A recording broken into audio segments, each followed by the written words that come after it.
Hey guys, tonight we're diving into one of history's most terrifying experiences, what it was actually like to catch the Black Death, hour by hour, from the moment of infection to the inevitable end. While movies show you dramatic death scenes, the reality is that dying from the plague was a slow, agonizing process that could take anywhere from hours to weeks, involving symptoms so horrific that witnesses thought it was the end of the world. This wasn't just another disease, it was a biological nightmare that killed up to 60% of Europe's population and left survivors traumatized by what they had witnessed. So before you get comfortable, take a moment to like the video and subscribe, but only if you genuinely enjoy what I do here, and let me know in the comments where you're tuning in from and what time it is for you. It's always fascinating to see who's joining us from around the world. Now maybe check that you are feeling healthy, turn on a fan for that soft background hum, and let's dive into tonight's absolutely terrifying medical journey together. Let's be clear, nobody in medieval Europe woke up thinking, you know what sounds fun? Catching a disease that will kill me in the most painful way imaginable while my body literally rots from the inside out. The Black Death wasn't just deadly, it was medieval Europe's worst nightmare come to life. A disease so horrible that people thought God was ending the world and that Satan himself was walking the earth spreading death and destruction wherever he went. Their initial exposure to the Black Death usually happened through contact with infected fleas that had been feeding on diseased rats, though people could also catch it through respiratory droplets from infected humans or by handling contaminated materials that carried the deadly bacteria. Most victims had no idea they had been exposed because the fleas were tiny and the bite was often unnoticed, meaning people went about their normal daily activities completely unaware that they were already carrying the seeds of their own destruction. Hours 0 to 6 after exposure was the silent period when the Yersinia pestis bacteria that caused the plague was multiplying rapidly in the victim's bloodstream and lymphatic system. But the person felt completely normal and showed no symptoms whatsoever. During this time, the bacteria was establishing itself in the body and beginning to overwhelm the immune system's defenses, but the victim continued their normal activities, unknowingly spreading the disease to family members, friends, and anyone else they came into contact with. The bacteria multiplication that occurred during these first hours was exponential and devastating as Yersinia pestis reproduced at an incredible rate, doubling every few hours and quickly reaching concentrations that would overwhelm even healthy immune systems. The bacteria specifically targeted the lymphatic system and bloodstream, spreading throughout the body and beginning to produce toxins that would soon cause massive organ failure and the horrific symptoms that made the Black Death so terrifying. Hours 6 to 12 marked the beginning of the prodromal phase when victims started to feel the first subtle signs that something was wrong, usually beginning with mild fatigue, slight headache, and a general feeling of being unwell that many people initially dismissed as normal tiredness or the beginning of a common cold. These early symptoms were deceptive because they seemed so ordinary that most people continued their normal activities, going to work, attending social gatherings, and interacting with others while unknowingly spreading the deadly disease. The early symptom development during this period was insidious and often overlooked because the initial signs of plague infection mimicked common illnesses that people experienced regularly. Victims might feel slightly more tired than usual, develop a mild headache, or notice that they didn't have much appetite, but these symptoms were so vague and common that most people attributed them to stress, poor sleep, or minor illness rather than recognizing them as the beginning of a fatal disease. Hours 12 to 24 brought the onset of more serious symptoms as victims developed high fever, severe chills, and intense muscle aches that made it difficult to continue normal activities. The fever often reached dangerous levels quickly, causing delirium and confusion, while the muscle pain became so severe that victims could barely move without experiencing excruciating discomfort that felt like their entire body was being torn apart from the inside. The fever development that characterized this stage was particularly brutal because medieval people had no understanding of how to properly treat high fevers and no access to modern medications that could reduce fever and provide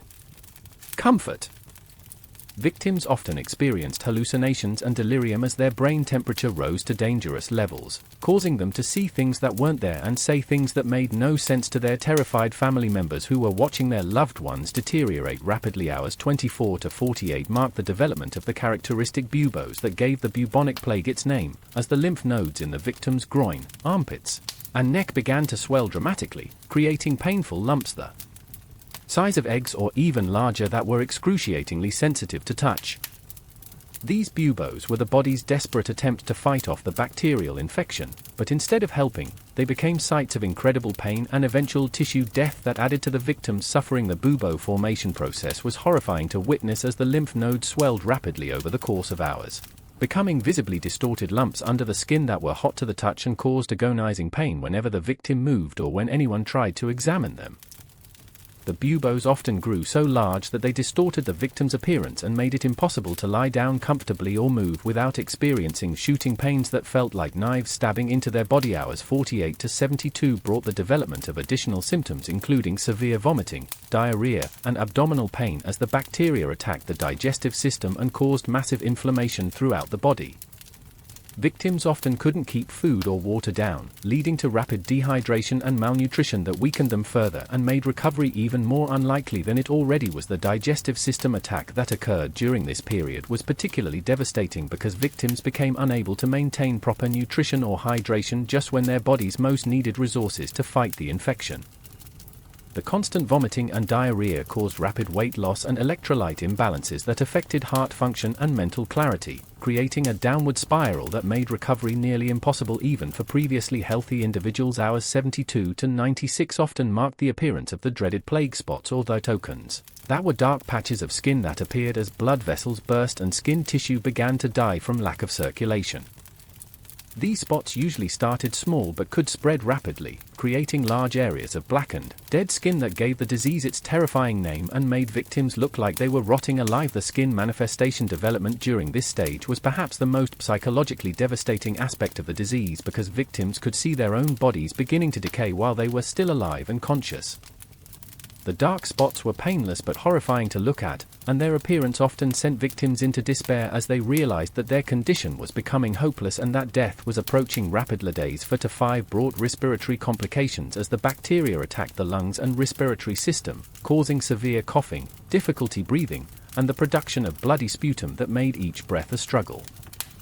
Victims often developed pneumonic plague symptoms even if they had started with the bubonic form, as the bacteria spread throughout their respiratory system and made normal breathing nearly impossible. The respiratory system involvement that characterized this stage was particularly dangerous because it made victims highly contagious through respiratory droplets, allowing them to spread the disease to anyone who came near them even if they were too sick to move around.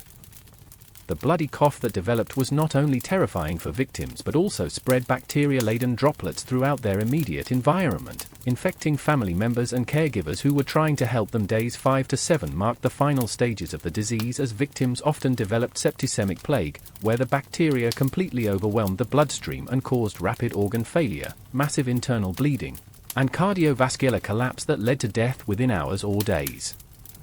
This final stage was characterized by extreme pain, delirium, and physical deterioration that was horrible for both victims and witnesses to endure. The septicemic development that occurred during the final stages meant that the bacteria had essentially poisoned the victim's entire circulatory system, causing blood clotting problems, massive internal bleeding, and organ failure that created a cascade of medical emergencies that would be challenging to treat even with modern medical technology.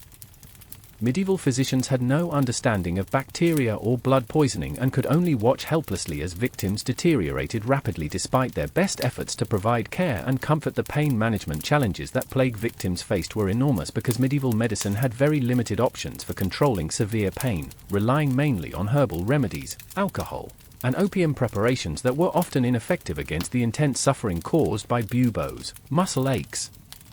and organ failure. Many victims experienced pain so severe that they begged for death as a release from their suffering, while others became delirious or unconscious as their bodies shut down from the overwhelming bacterial toxins. The medieval understanding of pain was primitive compared to modern knowledge, and physicians often believed that pain was either a divine punishment for sin or a necessary part of the healing process that shouldn't be interfered with unnecessarily. This meant that even when pain relief options were available, they might not be used as aggressively as they could have been, leaving victims to endure incredible suffering with minimal comfort or relief during their final days. The psychological trauma experienced by plague victims was often as devastating as the physical symptoms because they were aware that they were dying from a disease that had already killed huge numbers of people in their community and that their chances of survival were virtually zero. The knowledge that they would likely never see their loved ones again and that their death would be painful and prolonged created psychological anguish that added to their physical suffering and made their final days even more difficult to endure. The mental state deterioration that many victims experienced included severe depression, anxiety, and despair as they realized the hopelessness of their situation and watched their bodies deteriorate day by day. Some victims became angry and bitter about their fate, while others turned to intense religious devotion in hopes of finding spiritual comfort or divine intervention that might save them from their terrible disease and suffering. The social isolation that plague victims faced was devastating because family members and friends often abandoned them out of fear of catching the disease themselves, leaving victims to die alone and uncomforted during their most vulnerable and frightening moments. Even dedicated caregivers who stayed with victims often had to maintain distance to protect themselves, creating additional psychological trauma for people who were already suffering from intense physical pain and mental anguish. Their abandonment trauma that many victims experienced was particularly cruel because it occurred just when they most needed emotional support and human connection to help them cope with their impending death. Children were sometimes abandoned by their parents, spouses left each other, and even religious figures who were supposed to provide spiritual comfort often fled in terror rather than risk exposure to the deadly disease. The family impact of having a plague victim in the household was catastrophic because the disease often spread rapidly among family members, creating situations where multiple people were dying simultaneously while the survivors struggled to care for everyone while protecting themselves from infection. Entire families could be wiped out within days or weeks, leaving no one alive to bury the dead or care for surviving children who were left orphaned and helpless. The caregiver challenges faced by those brave enough to tend to plague victims were enormous because providing basic care meant constant exposure to infectious materials while having no understanding of how the disease spread or how to protect themselves effectively. Caregivers often became infected themselves and died alongside the people they were trying to help, creating cascading tragedies that devastated entire communities and social networks. The medical treatment attempts that physicians made were often counterproductive or even harmful because medieval medical understanding was based on theories about bodily humors and divine punishment rather than bacterial infection and immune system response. Common treatments included bloodletting, which weakened already sick patients, and various herbal preparations that had no effect on bacterial infections and sometimes caused additional complications. The bloodletting practices that medieval physicians used were particularly dangerous for plague victims because they removed blood and vital nutrients from people who were already severely weakened by bacterial toxins and dehydration. The theory was that removing bad blood would restore balance to the body's humors, but in reality, bloodletting often hastened death by further weakening victims who desperately needed all their remaining strength to fight the infection. The herbal medicine applications that were commonly used included various plant preparations that were believed to have healing properties but had no actual effect on bacterial infections and sometimes caused additional problems like digestive upset or allergic reactions that added to victims' suffering. While some herbal remedies might have provided mild symptom relief, none were effective against the underlying bacterial infection that was killing patients. The prayer and religious intervention that many people relied upon reflected the medieval belief that disease was divine punishment for sin and that spiritual intervention might be more effective than medical treatment for curing plague victims. Priests and religious figures often spent more time providing spiritual care than medical treatment, focusing on preparing victims' souls for death rather than trying to save their physical bodies. The supernatural explanations that people developed for the plague included beliefs that it was caused by evil spirits, demonic possession, poisoning by enemies, or divine wrath against sinful humanity, leading to treatments that were based on superstition rather than medical science and often made victims' suffering worse rather than better. These supernatural theories prevented people from understanding the real causes of the disease and developing effective prevention or treatment strategies. The quarantine attempts that some communities implemented were often ineffective because people didn't understand how the disease spread and implemented isolation measures that were too late or too limited to prevent transmission between infected and healthy individuals. Some quarantine efforts actually made the situation worse by trapping healthy people with infected family members in close quarters where disease transmission was almost inevitable. The community response variations differed dramatically between different locations, with some communities organizing systematic care for victims while others completely collapsed into chaos and abandonment as people fled in terror or became too sick to maintain basic social organization and mutual support systems.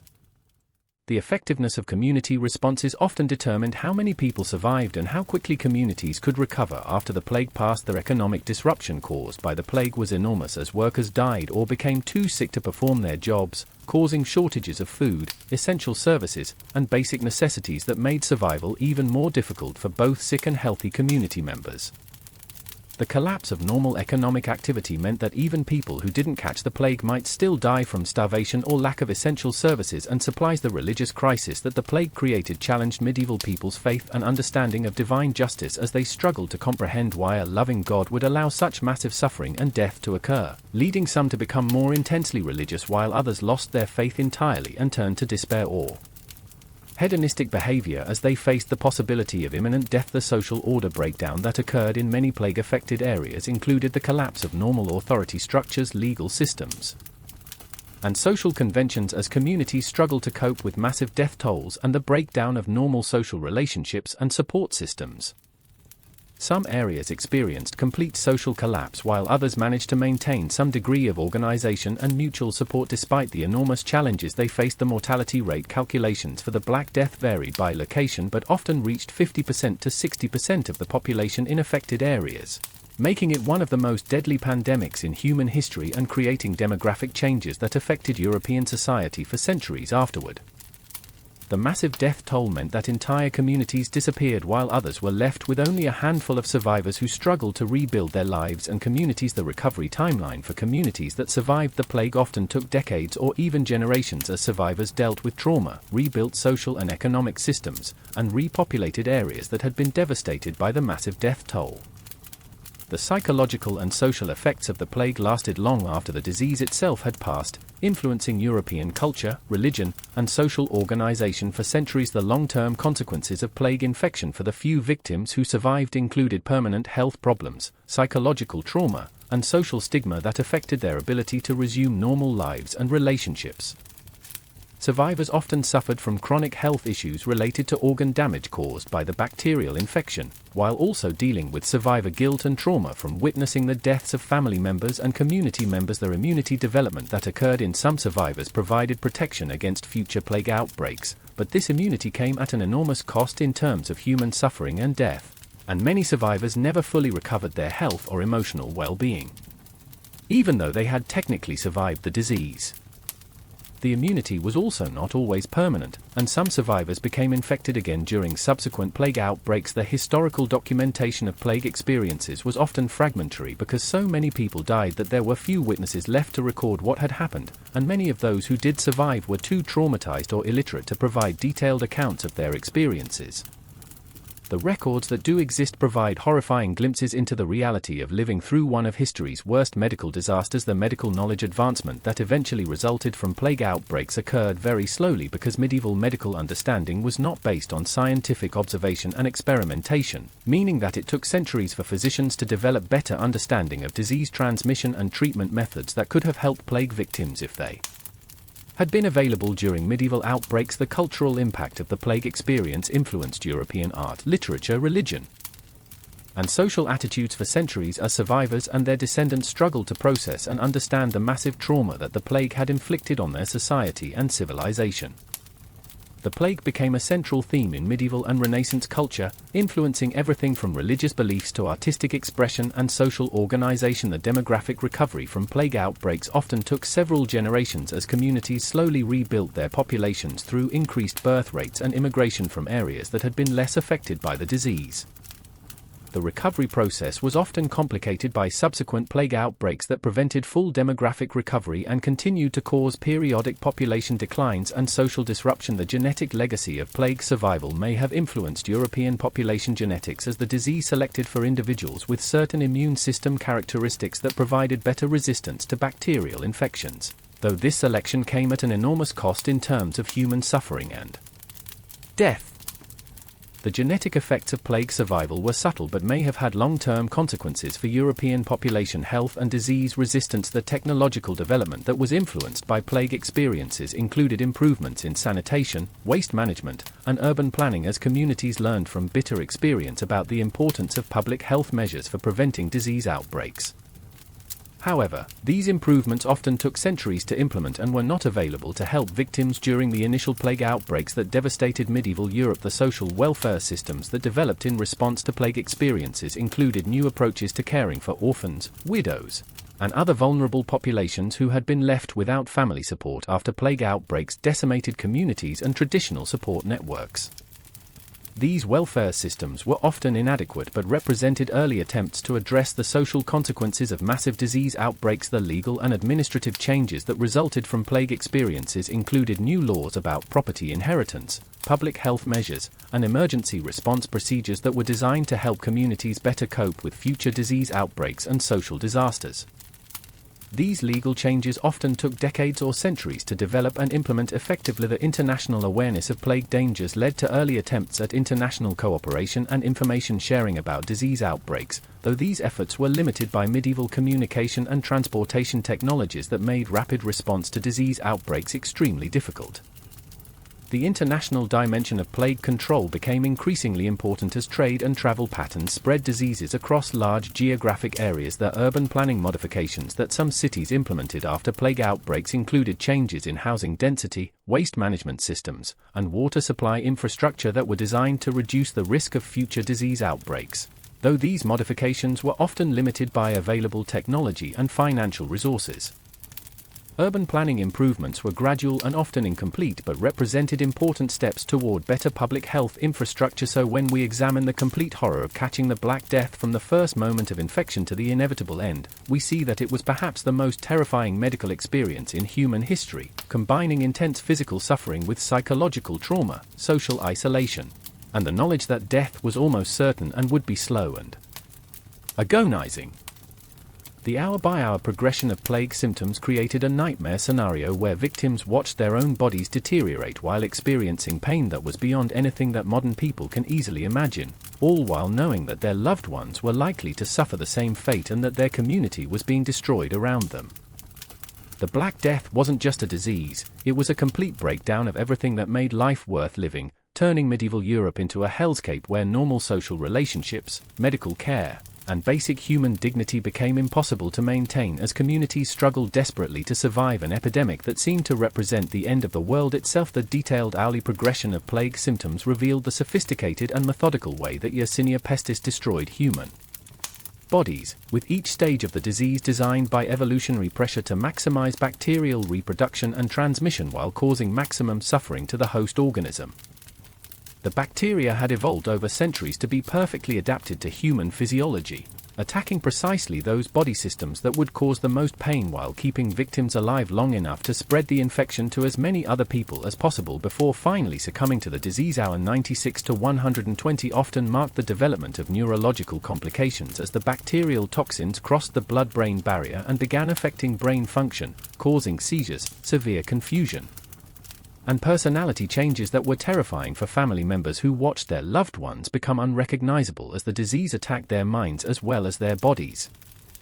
The neurological symptoms often included violent hallucinations where victims would see demons, monsters, or deceased relatives, leading many witnesses to believe that the plague was supernatural in origin rather than a natural disease process. The brain inflammation that occurred during this stage caused victims to lose their ability to recognize family members, remember basic information, or control their behavior in socially appropriate ways, creating additional trauma for caregivers who had to watch their loved ones become aggressive, confused, or completely unresponsive to attempts at communication and comfort.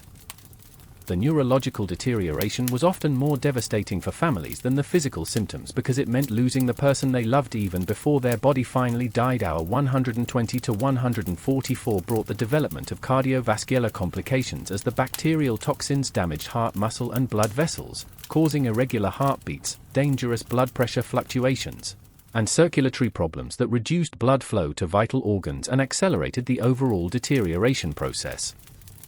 The cardiovascular damage often caused sudden episodes of chest pain, shortness of breath, and collapse that terrified victims and witnesses who didn't understand what was happening to the victim's body. The heart damage that occurred during this stage was particularly dangerous because it could cause sudden death even in victims who had been fighting the disease for days and seemed to be holding their own against the infection. Many families experience the additional trauma of watching their loved ones die suddenly and unexpectedly just when they thought the victim might be beginning to recover or at least stabilize in their condition. Hour 144 to 168 often marked the final deterioration phase, where multiple organ systems failed simultaneously as the bacterial toxins overwhelmed the body's ability to maintain basic physiological functions necessary for life. During this stage, victims often became unconscious or semi-conscious, their breathing became labored and irregular, and their body temperature regulation failed, causing them to alternate between dangerous fever and hypothermic episodes that indicated complete system failure. The multi-organ failure that characterized this final stage meant that even if medieval physicians had understood bacterial infections and possessed modern antibiotics, many victims would still have died because their bodies had sustained too much damage to recover even with advanced medical intervention. The cascade of organ failures created a situation where saving one system would not prevent death because too many other systems had already been irreparably damaged by the bacterial toxins and immune system breakdown. The pain escalation that occurred throughout the disease progression was perhaps the most horrific aspect of the plague experience, because victims experienced multiple types of severe pain simultaneously while having access to virtually no effective pain relief methods that could provide meaningful comfort during their suffering. The combination of bubo pain, muscle aches, abdominal cramping, headaches, and organ pain created a symphony of agony that was beyond anything that most modern people can imagine. Enduring the specific pain characteristics that plague victims experienced included sharp, stabbing pains from the buboes that felt like knives being twisted under the skin, deep muscle aches that felt like their bones were being crushed, burning sensations from the plague spots as skin tissue died, and intense headaches that felt like their skulls were being split open with axes.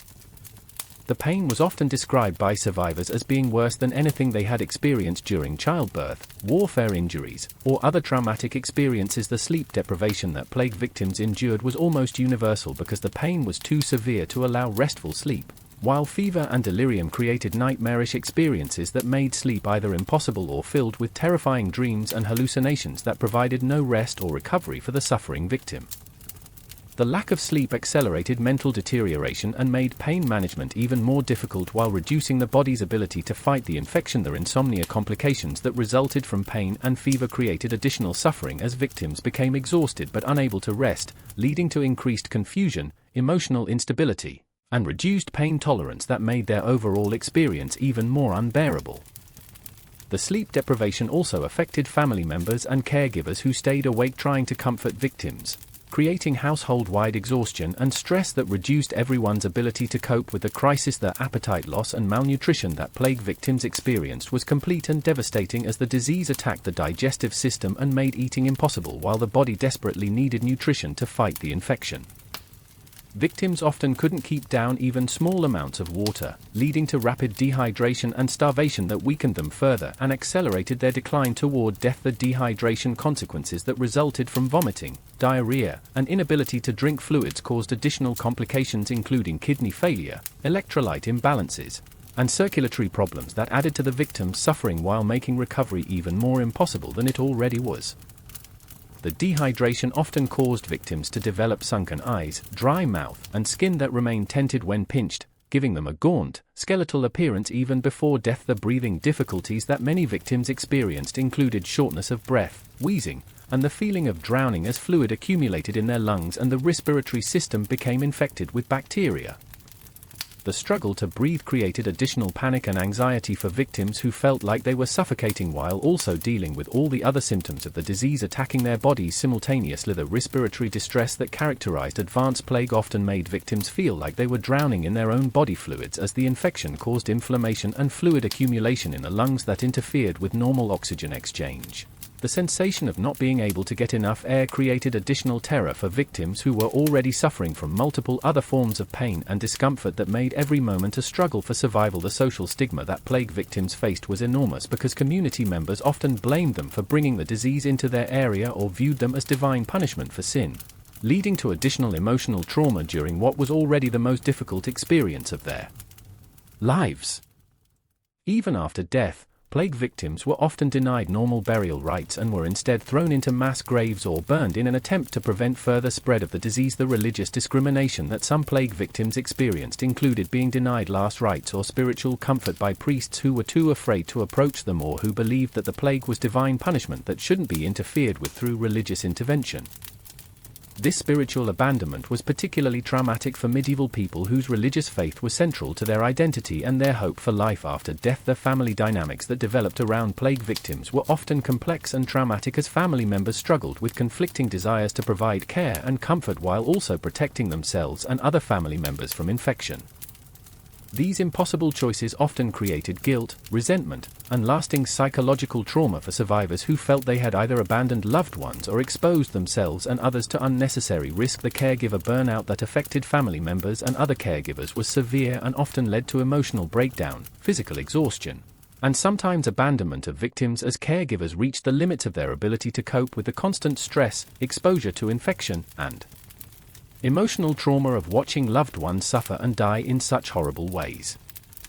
The caregiver stress was often compounded by the knowledge that they were likely to become infected themselves and face the same terrible fate. The childhood plague experiences were particularly traumatic because children often didn't understand what was happening to them or their family members, leading to terror and confusion that added psychological trauma to their physical suffering.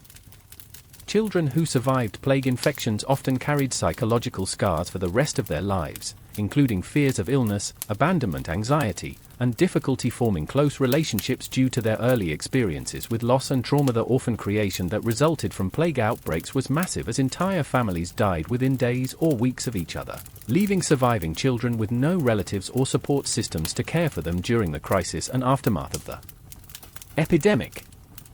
Many orphan children died from starvation, exposure, or subsequent diseases because there was no one left alive to care for them and no functional social systems to provide support for vulnerable children. The pregnancy complications that occurred when pregnant women caught the plague were devastating and often resulted in miscarriage, stillbirth, or the death of both mother and child as the bacterial infection attacked the reproductive system and interfered with normal pregnancy and birth processes. Pregnant plague victims faced additional risks and often experienced guilt and grief over their inability to protect their unborn children from the disease. The birth defect risks that may have affected children born to plague survivors are difficult to document with medieval medical records, but some evidence suggests that the bacterial toxins and severe physiological stress of plague infection may have caused developmental problems in some children whose mothers survived the disease during pregnancy. The long-term effects of plague exposure on reproductive health and child development were not well understood or documented by medieval physicians. The elderly victim experiences were often particularly severe because older people had weaker immune systems and less physical resilience to fight off the bacterial infection, leading to faster disease progression and higher mortality rates among elderly plague victims. Elderly victims often died more quickly than younger victims but also experienced more severe pain and complications due to their reduced ability to cope with the physiological stress of the disease. Their age-related mortality patterns showed that plague killed people of all ages but was particularly deadly for the very young and very old, while young adults often had slightly better survival rates though still faced mortality rates of 50% or higher in most plague outbreaks. The age-related differences in plague outcomes were noticed by medieval observers who documented that certain age groups seemed more vulnerable to the disease than others. The occupational risk factors that affected plague transmission and survival included higher exposure rates for merchants, physicians, priests, and others whose work required close contact with many people or with plague victims specifically. These occupational groups often had higher infection rates and mortality rates because their professional duties exposed them repeatedly to infected individuals and contaminated materials that increased their chances of contracting the disease. The professional duty conflicts that many healthcare workers and religious figures faced involved choosing between their professional obligations to care for sick people and their personal desires to protect themselves and their families from infection. Many physicians and priests died because they continued to provide care for plague victims despite the enormous personal risk, while others fled their posts and faced social condemnation for abandoning their duties during the crisis. The geographic spread patterns of the plague showed how the disease moved along trade routes and through population centers, creating waves of infection that could be tracked across continents as merchants, travelers, and refugees carried the disease from one community to another. The geographic spread was often predictable based on transportation routes and trading relationships, but communities often had little warning before the plague arrived in their area. The seasonal variation effects on plague transmission showed that the disease often spread more rapidly during certain times of year when weather conditions, agricultural activities, and social patterns created optimal conditions for flea reproduction and human contact that facilitated disease transmission. Understanding seasonal patterns became important for communities trying to predict and prepare for plague outbreaks, though their preparation efforts were often inadequate given the limitations of medieval medical knowledge. The urban versus rural differences in plague impact showed that densely populated cities often experienced higher mortality rates and faster disease spread due to crowded living conditions and poor sanitation, while rural areas sometimes had lower transmission rates but also had fewer resources for caring for victims and less access to medical care. The differences between urban and rural plague experiences were significant and influenced how different communities responded to and recovered from plague outbreaks. The socio-economic factors that affected plague survival included better nutrition and living conditions for wealthy individuals that may have provided some protection against infection or improved survival rates, while poor people often lived in conditions that facilitated disease transmission and had less access to medical care and nutritious food that could help them fight off infections. However, the plague was remarkably democratic in its killing, affecting rich and poor alike, though with some differences in survival rates and access to care. The nobility experiences with plague were often well documented because wealthy families had the resources to employ scribes and physicians who recorded their experiences, providing detailed accounts of how the disease affected even the most privileged members of society who had access to the best available medical care and living conditions. The fact that even wealthy and powerful people died from plague helped convince medieval populations that the disease was truly unstoppable and perhaps supernatural in origin. The clergy mortality rates during plague outbreaks were often extremely high because priests and monks continued to provide spiritual care for victims despite the enormous personal risk, leading to devastating losses among religious communities that had important social and educational functions in medieval society. The high death rates among clergy members contributed to social disruption and loss of religious leadership during times when communities most needed spiritual guidance and support. The medical professional casualties among physicians, surgeons, and other healthcare providers were severe because they had the highest exposure to infected patients and often lacked effective protective measures that could have reduced their infection risk. The death of medical professionals created additional problems for plague-affected communities because it reduced the already limited medical care available for victims and survivors. The administrative breakdown that occurred when government officials and civic leaders died from plague created additional chaos and social disruption as communities lost the leadership and organizational structure needed to coordinate response efforts and maintain basic social services during the crisis. The loss of administrative capacity often made plague outbreaks worse by preventing effective coordination of relief efforts and public health measures. The economic collapse that accompanied severe plague outbreaks included the breakdown of normal commercial activity, currency systems, and property ownership as massive death tolls disrupted all normal economic relationships and created uncertainty about ownership, inheritance, and financial obligations. The economic disruption often lasted long after the plague had passed and made recovery more difficult for surviving communities. Their agricultural disruption caused by plague deaths created food shortages and famine conditions that affected both plague victims and healthy individuals, creating additional mortality and suffering that extended the impact of the plague beyond just the direct effects of the bacterial infection.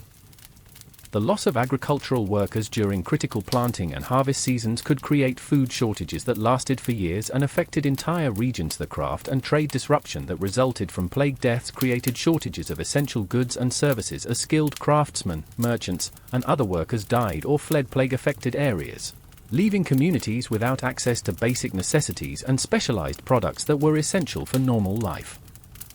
The disruption of craft production and trade networks could take decades to rebuild after severe plague outbreaks. The transportation system breakdown that occurred during plague outbreaks included the abandonment of normal shipping, caravan, and communication routes as merchants and travelers avoided plague-affected areas, creating isolation and supply problems that made plague outbreaks worse by preventing the delivery of food, medicine, and other essential supplies.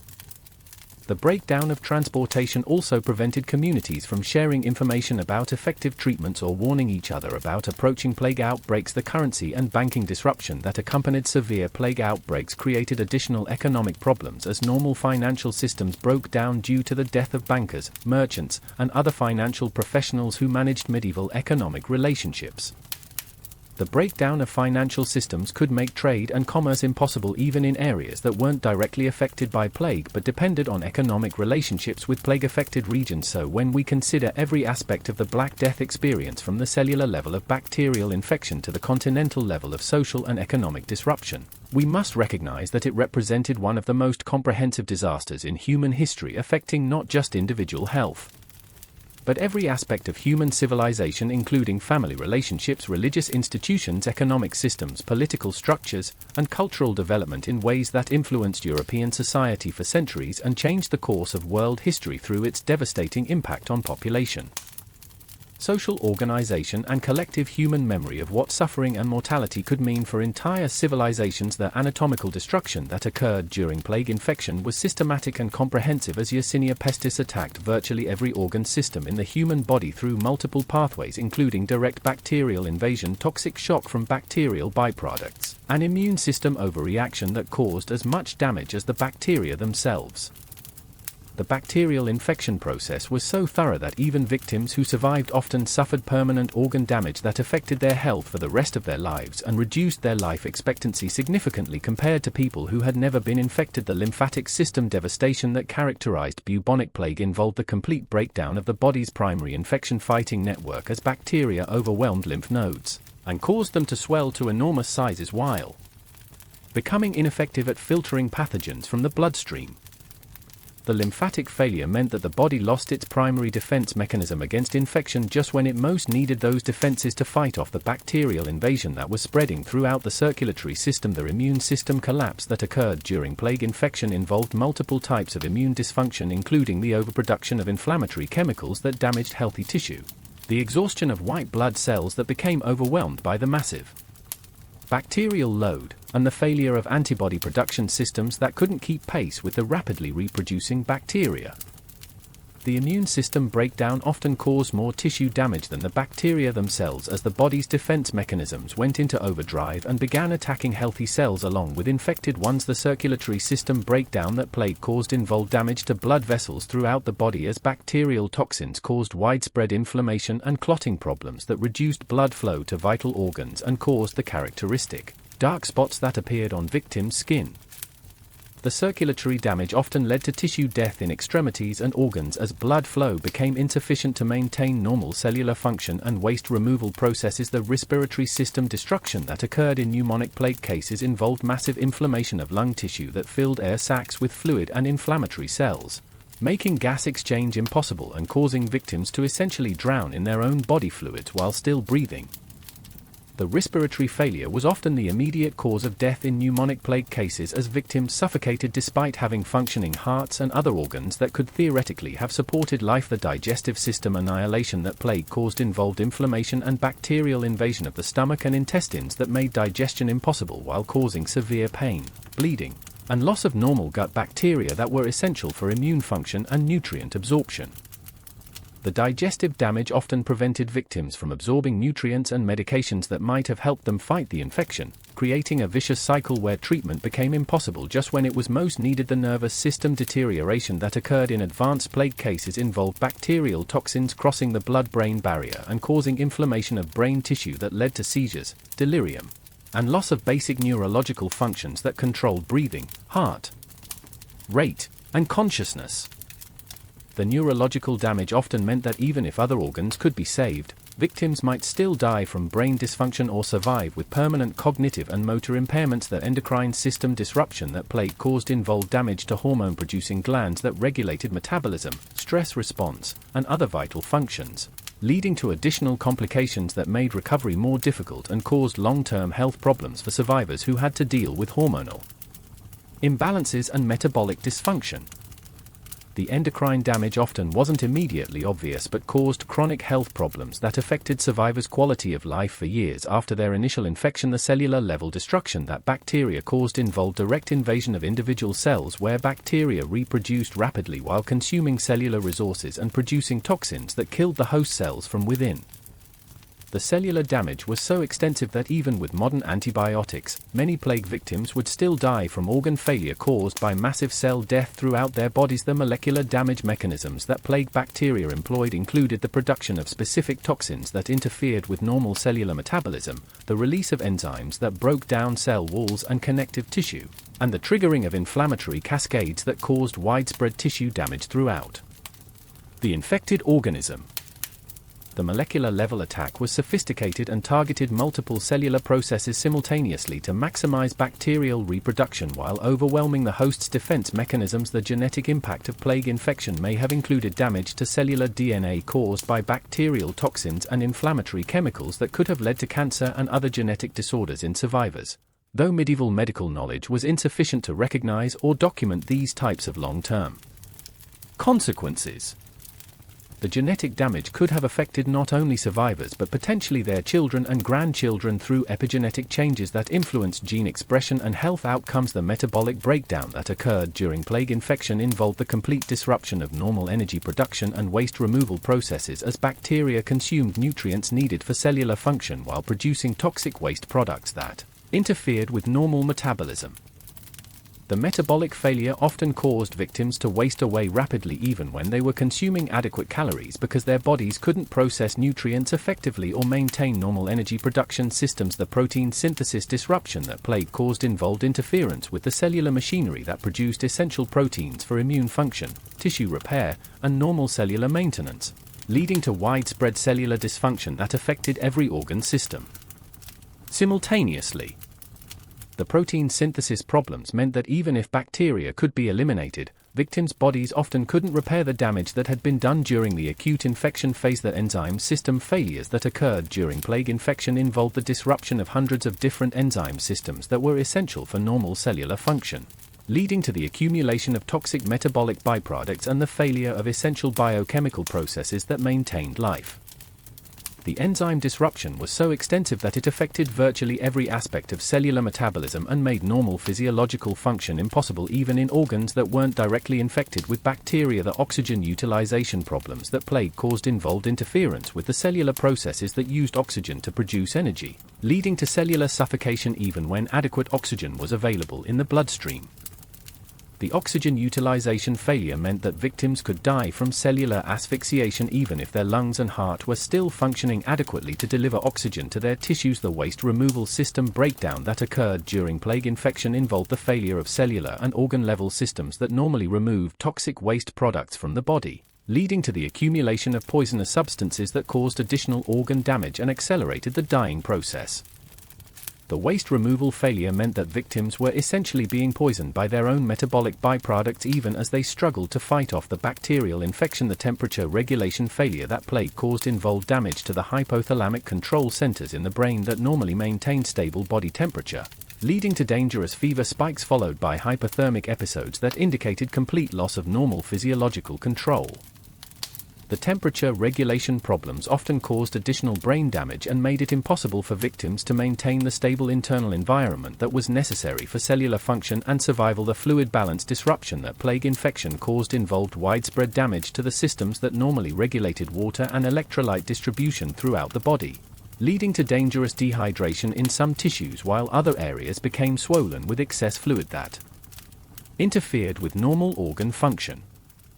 The fluid balance problems often caused additional complications including brain swelling, lung congestion, and kidney failure that accelerated the dying process. The acid-base balance destruction that occurred during plague infection involved the failure of systems that normally maintained proper pH levels throughout the body, leading to dangerous acidosis or alkalosis that interfered with enzyme function and cellular metabolism throughout the victim's body. The acid-base imbalances often caused additional organ damage and made it impossible for surviving organs to function normally even if the bacterial infection could be controlled. The blood clotting system breakdown that plague caused involved simultaneous problems with excessive clotting that blocked blood vessels and inadequate clotting that caused dangerous bleeding, creating a paradoxical situation where victims could die from both blood clots and hemorrhage simultaneously. The clotting problems often caused strokes, heart attacks, and bleeding into vital organs that added to the multiple ways that plague could kill its victims. The social fabric destruction that plague caused in affected communities was as devastating as the biological effects on individual victims, as normal social relationships, support systems, and cultural institutions collapsed under the pressure of massive mortality and the breakdown of trust between community members who became afraid of each other as potential sources of infection. The social destruction often lasted longer than the epidemic itself and made recovery more difficult for surviving communities. The family structure annihilation that plague caused involved the complete breakdown of normal family relationships as parents abandoned children, spouses left each other, and extended family networks dissolved in the face of death rates that made normal family support impossible to maintain. The family breakdown created additional trauma for survivors who lost not only individual family members but the entire social structure that had previously provided meaning and support for their lives. The marriage relationship destruction that plague caused involved couples who were forced to choose between caring for infected spouses and protecting themselves and their children, leading to marriage dissolution, abandonment, and guilt that affected survivors for the rest of their lives.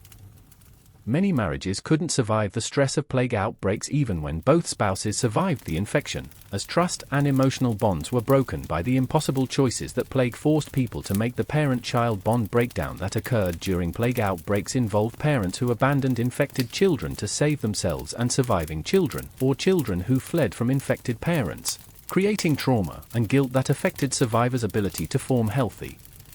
relationships for the rest of their lives.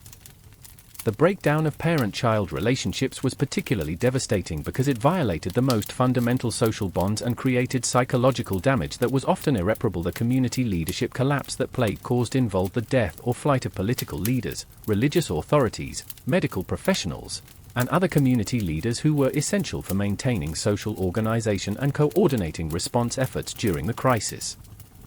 The leadership vacuum often made plague outbreaks worse by preventing effective coordination of relief efforts and allowing social chaos to accelerate the breakdown of normal support systems. The educational system destruction that plague caused involved the closure of schools, universities, and other educational institutions as teachers and students died or fled, creating gaps in education and knowledge transmission that affected entire generations and reduced the intellectual capacity available for understanding and responding to the crisis.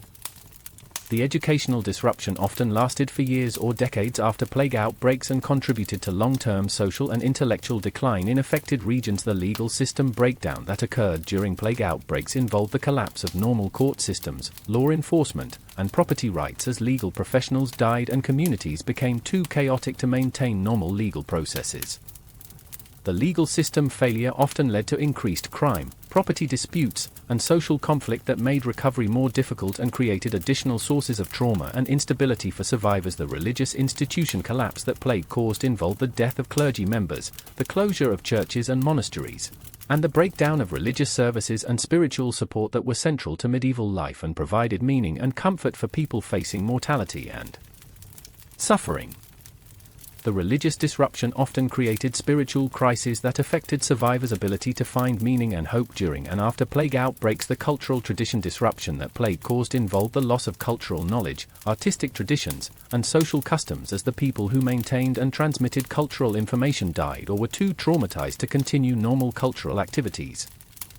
The cultural loss often meant that entire traditions and knowledge systems disappeared permanently, creating gaps in human knowledge and cultural continuity that affected the development of civilization. The artistic expression transformation that occurred during and after plague outbreaks involved changes in art, literature, music, and other forms of cultural expression as artists struggled to process and represent the massive trauma and mortality that they had witnessed or experienced. The artistic changes often reflected themes of death, suffering, religious questioning, and social transformation that emerged from the plague experience and influenced cultural development for centuries. The architectural impact of plague outbreaks included changes in building design and urban planning as communities tried to create environments that would be less conducive to disease transmission and better able to support public health measures during future epidemics. The architectural changes often included improvements in sanitation, ventilation, and housing design that were influenced by hard-learned lessons about disease prevention and public health. The technological development changes that resulted from plague experiences included innovations in medical equipment, sanitation systems, and public health infrastructure as communities invested in technologies that might help prevent or mitigate future disease outbreaks. The technological changes often took decades or centuries to fully develop but represented important advances in human capability to deal with epidemic diseases and public health challenges. The scientific knowledge advancement that eventually resulted from plague experiences included improvements in medical understanding, disease prevention knowledge, and public health practices that were based on observations of how plague spread and what interventions seemed to be most effective. The scientific advances often occurred very slowly because medieval scientific methods were primitive, but plague experiences provided important data that eventually contributed to better understanding of infectious diseases. The philosophical and theological changes that plague outbreaks caused involved fundamental questions about the nature of divine justice, human suffering, and the meaning of life that arose from witnessing massive mortality and seemingly random patterns of death and survival. The philosophical changes often influence religious thought, ethical systems, and approaches to understanding human existence that affected intellectual development for centuries after plague outbreaks. The psychological trauma legacy that plague survivors carried included various forms of mental health problems such as depression, anxiety, survivor guilt, and post-traumatic stress that affected their ability to function normally and form healthy relationships with other people. The psychological damage often lasted for the rest of survivors' lives and affected their children and grandchildren through family dynamics and social relationships that were shaped by trauma and loss. The social trust breakdown that plague caused involved the destruction of normal trust relationships between community members as people became afraid of each other as potential sources of infection and were forced to choose between self-preservation and social solidarity. The trust breakdown often persisted long after plague outbreaks and made it more difficult for communities to rebuild social cooperation and mutual support systems that were necessary for recovery and normal social functioning. The economic system reconstruction that was necessary after plague outbreaks involved developing new economic relationships, property ownership systems, and labor arrangements that could function with drastically reduced populations and change social structures. The economic reconstruction often took decades or centuries and sometimes involved fundamental changes in economic organization that affected the development of capitalism, labor relations, and social stratification. The demographic recovery patterns that occurred after plague outbreaks showed how populations gradually rebuilt through increased birth rates, immigration, and reduced mortality from other causes. But the recovery process was often interrupted by subsequent plague outbreaks that prevented full demographic restoration. The demographic changes often had lasting effects on population structure, settlement patterns, and social organization that influence regional development for centuries. The genetic selection effects that plague outbreaks may have had on human populations could have included selection for immune system characteristics that provided better resistance to bacterial infections, though these genetic changes would have occurred very slowly and at enormous cost in terms of human suffering and death. The genetic effects of plague survival were probably subtle but may have influenced the genetic makeup of European populations in ways that affected disease resistance and other health characteristics. The environmental impact of plague outbreaks included changes in land use patterns, agricultural practices, and settlement density as drastically reduced populations abandoned marginal lands and concentrated in areas that were easier to defend and maintain with limited human resources. The environmental changes often had lasting effects on landscape, wildlife populations, and ecological relationships that persisted long after human populations recovered. The climate interaction effects that may have influenced plague outbreaks included weather patterns that affected flea reproduction, agricultural productivity, and human nutrition in ways that made populations more or less vulnerable to plague infection and mortality. The climate interactions were complex and probably varied by region and time period, but they may have contributed to the timing and severity of different plague outbreaks. The international relationship changes that resulted from plague outbreaks included disruptions in trade relationships, diplomatic contacts, and cultural exchange as countries and regions became isolated by disease and focused on internal recovery rather than international cooperation.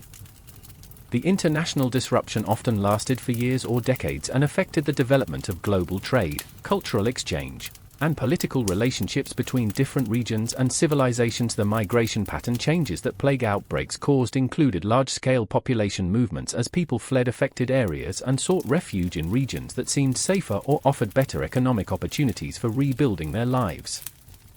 The migration changes often had lasting effects on population distribution, cultural mixing, and regional development that influenced the demographic and cultural map of Europe for centuries. The urban development transformation that occurred after plague outbreaks included changes in city planning, public health infrastructure, and urban governance that were designed to better handle future epidemic diseases and support larger populations in healthier environments. The urban changes often included improvements in sanitation, water supply, and waste management that were influenced by lessons learned from plague experiences about the importance of public health measures. The rural agricultural transformation that plague outbreaks caused included changes in farming practices, land ownership patterns, and agricultural labor relationships that were necessitated by drastically reduced rural populations and the need to maintain food production with fewer workers. The agricultural changes often included shifts toward more intensive farming methods, different crop selections, and new labor arrangements that affected rural society and food security for centuries. The technological innovation acceleration that occurred in response to plague challenges included developments in medical equipment, sanitation technology, and public health infrastructure that were driven by the urgent need to find better ways to prevent and treat epidemic diseases.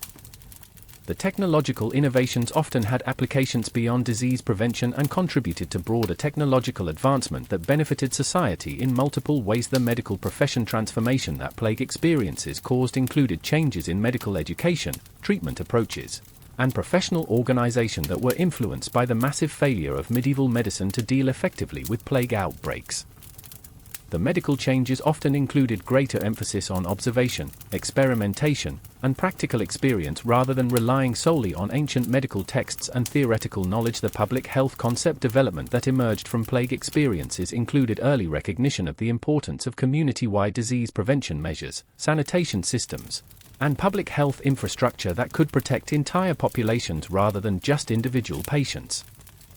The public health concepts that developed from plague experiences provided the foundation for modern public health practice and epidemiological approaches to disease prevention. The social welfare system development that occurred in response to plague experiences included new approaches to caring for orphans, widows, elderly people, and other vulnerable populations who had lost family support during plague outbreaks. The social welfare innovations often included institutional care systems, community support programs, and charitable organizations that provided safety nets for people who couldn't support themselves through family relationships or private resources. The legal system adaptation that occurred after plague outbreaks included new laws about property inheritance, public health measures, emergency powers, and social obligations that were designed to help communities better cope with future epidemic diseases and social disasters. The legal adaptations often included provisions for rapid decision-making during emergencies and public health powers that allowed authorities to implement disease control measures even when they conflicted with normal property rights and individual freedoms. The religious doctrine evolution that resulted from plague experiences included theological developments about the nature of suffering, divine justice, and human responsibility that attempted to make sense of the massive mortality and seemingly random patterns of death and survival that characterized plague outbreaks. The religious evolution often included new approaches to pastoral care, spiritual support, and religious practice that were better adapted to helping people cope with mass mortality and social trauma. So when we contemplate the absolute totality of what it meant to catch the Black Death and experience every aspect of this medieval nightmare from the molecular level of bacterial destruction to the civilizational level of social collapse, we must acknowledge that it represented perhaps the most comprehensive assault on human existence ever recorded in history, attacking not only individual bodies but every aspect of what made life meaningful, including family relationships, social institutions, economic systems, cultural traditions, and collective hope for the future in ways that transformed European civilization so fundamentally that we can still see the effects of this 14th century catastrophe in modern social, economic, and cultural patterns that continue to influence how we think about disease, mortality, social responsibility, and the fragility of human civilization when confronted with forces beyond our control or understanding. The daily routine disruption that plague infection caused in victims' lives was immediate. and total as the progression of symptoms made it impossible to continue normal activities like work, social interaction, personal care, and family responsibilities within just hours or days of the onset of serious symptoms.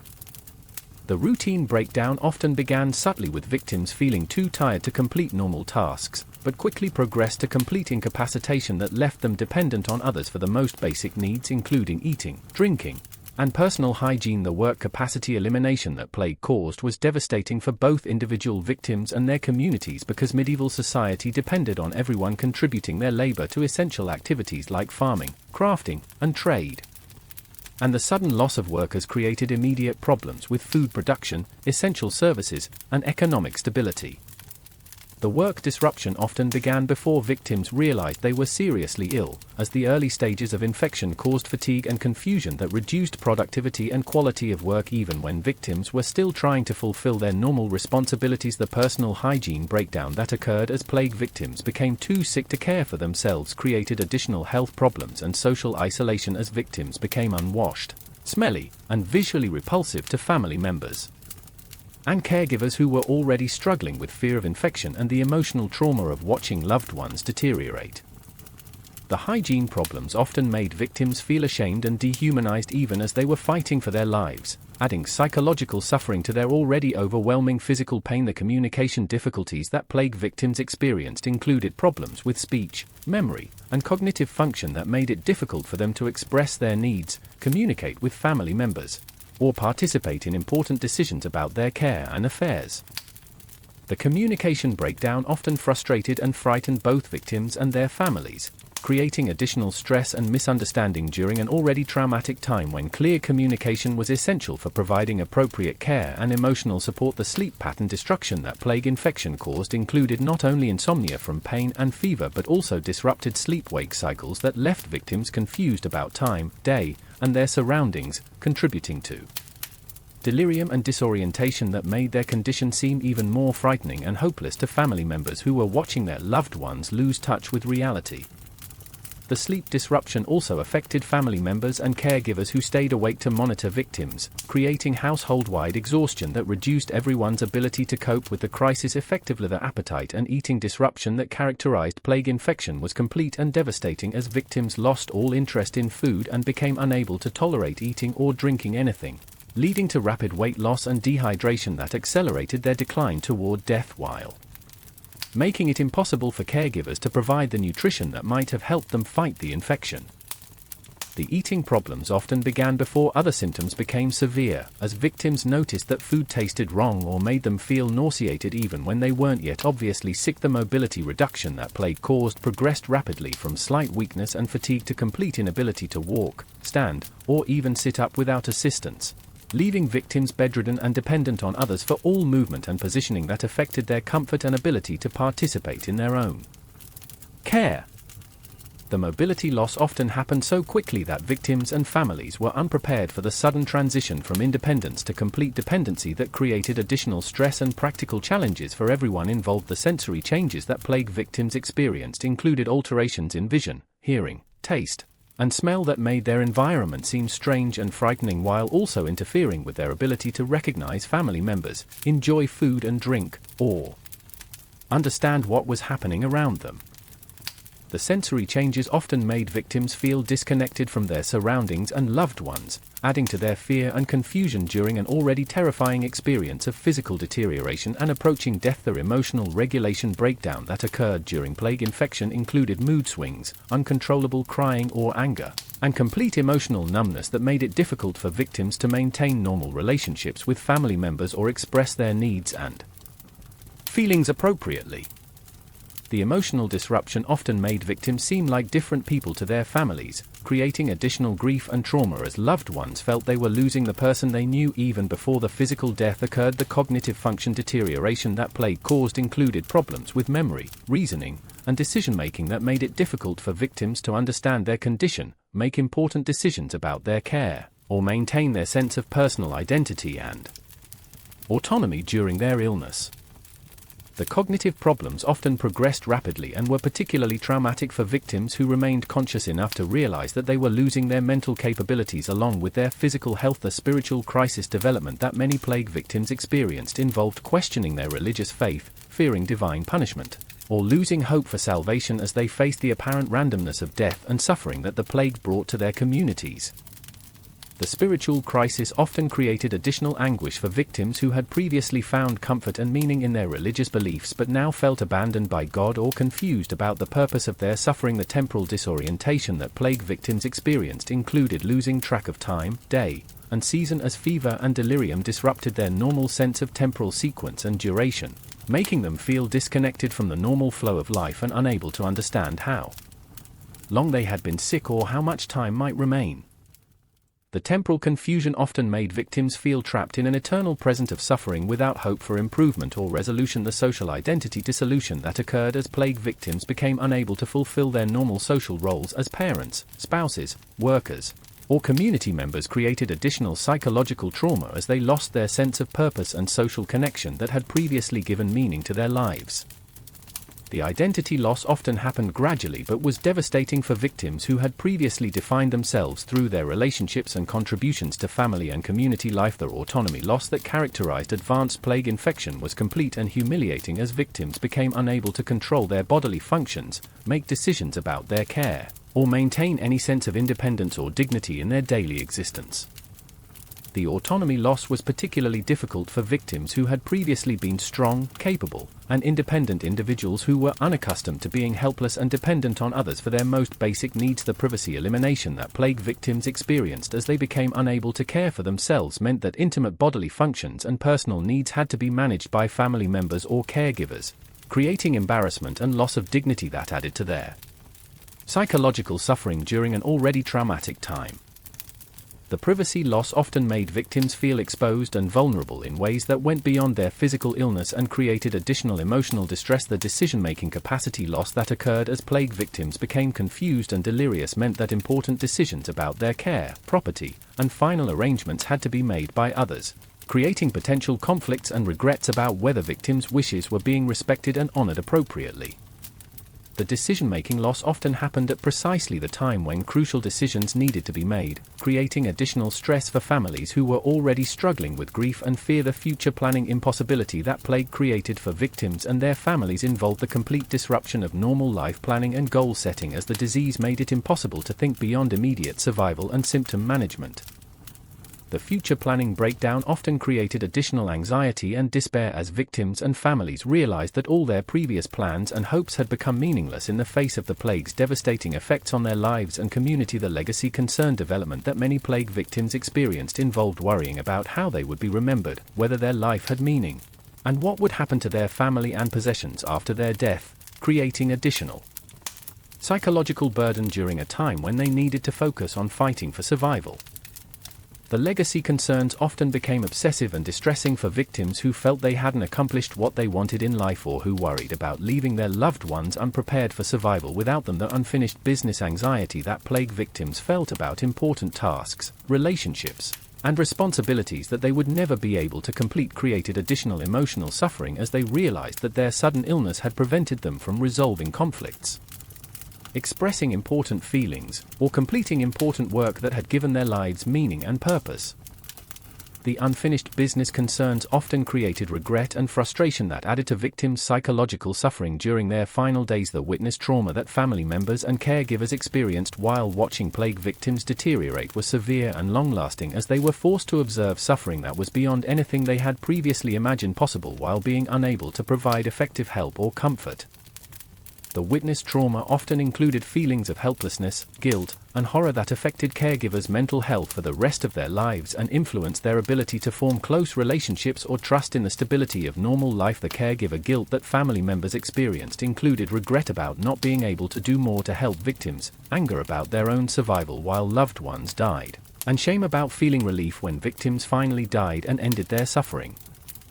The caregiver guilt often persisted for years or decades after the plague had passed and affected survivors' ability to find happiness or peace in their continued existence. The survivor syndrome that affected people who lived through plague outbreaks included complex combinations of relief, guilt, depression, and anxiety about why they had survived when so many others had died, often leading to long-term mental health problems and difficulty adjusting to normal life after the trauma of the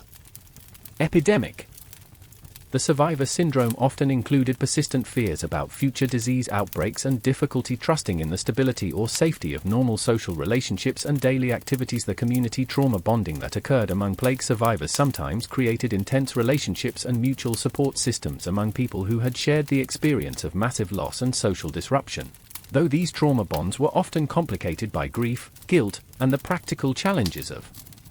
rebuilding lives and communities with drastically reduced populations.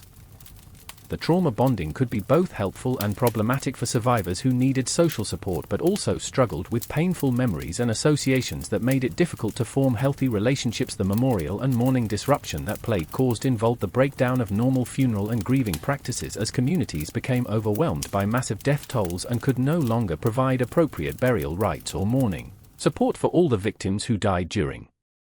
epidemic outbreaks. The mourning disruption often created additional psychological trauma for survivors who felt that their loved ones had not received proper honor and respect in death, violating cultural and religious traditions that were central to their understanding of life and death. The historical documentation challenges that plague outbreaks created included the loss of literate individuals who could record events, the breakdown of institutional record-keeping systems, and the trauma that prevented survivors from wanting to document their experiences in detail. The documentation challenges mean that much of what we know about plague experiences comes from fragmentary and biased sources that may not fully represent the experiences of ordinary people who lived through these devastating epidemics. The knowledge preservation difficulties that plague caused included the loss of skilled craftsmen, teachers, and other specialists who carried essential knowledge about medicine, technology, and cultural practices that were not written down and could only be transmitted through personal instruction and apprenticeship. The knowledge loss often set back technological and cultural development by decades or centuries and contributed to the social and economic disruption that made recovery from plague outbreaks more difficult and prolonged the language and communication evolution that occurred after plague outbreaks sometimes included changes in vocabulary, expressions, and cultural references that reflected the massive trauma and social disruption that communities had experienced, creating new ways of talking about death, suffering, and social relationships that were influenced by plague experiences. The language changes often persisted for generations and influenced how people thought about mortality, disease, and social responsibility in ways that affected cultural development long after the epidemics had ended. The artistic and cultural expression transformation that plague experiences caused included new themes, styles, and subjects in art, literature, music, and other cultural forms as artists struggled to process and represent the massive trauma and social change that they had witnessed or experienced during epidemic outbreaks. The cultural transformation often included more emphasis on death, suffering, and the fragility of human existence, but also sometimes included new appreciation for life, community, and human resilience that emerged from surviving unprecedented challenges. The technological innovation motivation that plague experiences provided included urgent practical needs for better sanitation systems, medical equipment, and public health infrastructure that drove communities to invest in technological development and innovation that might help them better prepare for and respond to future epidemic diseases. The innovation motivation often led to advances that had benefits beyond disease prevention and contributed to broader technological and social progress that improved quality of life for future generations. So when we examine every conceivable aspect of what it meant to experience the Black Death as an individual victim, family member, caregiver, community member, and survivor, we must conclude that it represented the most comprehensive assault on human existence, dignity, and meaning ever documented in historical records, attacking not only physical health but every aspect of what made life worth living, including personal autonomy, social relationships, cultural traditions, spiritual beliefs, and hope for the future in ways that created trauma so profound and lasting that its effects can still be traced in modern European culture, social organization, and collective memory more than 6 centuries after the last major plague outbreak ended.